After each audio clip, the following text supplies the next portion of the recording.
ఉద్యోగము బెటరా వ్యాపారము బెటరా అనే దాని మీద చాలామంది తలమునకలు అవుతున్నారండి. కానీ ఉద్యోగము అంటే నికిర ఆదాయం, వ్యాపారం అంటే అది నమ్మకం లేదు. ఒకరోజు అమ్ముద్ది, ఒకరోజు అమ్మవచ్చు, అమ్మకపోవచ్చు.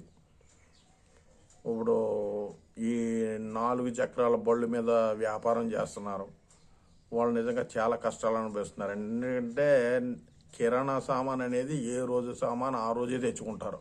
ఉద్యోగస్తుడు ఉన్నాడనుకోండి, చిన్న ఉద్యోగమో పెద్ద ఉద్యోగమో, నెల వచ్చేసరికి జీతం అందుద్ది, నెలకు సరిపడా సరుకు వేయించుకుంటాడు ఇంట్లోని కిరాణా సామాన్లు. ఆ విధంగా మెయింటెనెన్స్ అవుతాడు. ఈ వ్యాపారస్తుడు ఉన్నాడు అనుకోండి, ఏముంది, అమ్మితేనే డబ్బులు, అమ్మకం లేకపోతే డబ్బులు లేవు.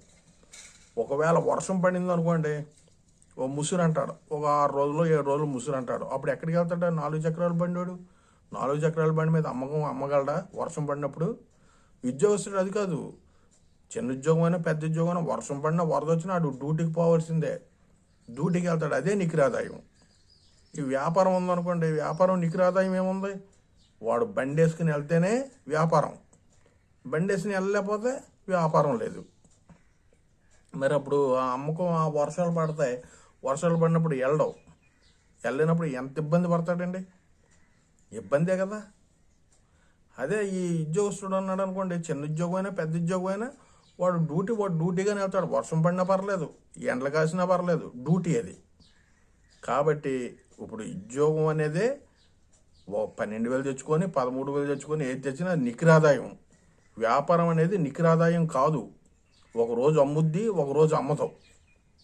అమ్మలేని రోజున, అమ్మకం లేని రోజుని చాలా బాధపడతాడు, అమ్ముతున్న రోజుని పర్వాలేదు. ఈ వీడియో మీద కామెంట్స్ పెట్టండి. అసలు మీ ఉద్దేశం కూడా ఎలాగుందో కామెంట్ పెట్టండి. ప్రతి ఒక్కరు కూడా కామెంట్ పెట్టండి, మంచిగా పెట్టండి కామెంట్లు. నేను మాట్లాడే మాట కరెక్టో కాదో అనేది. ఉంటానండి.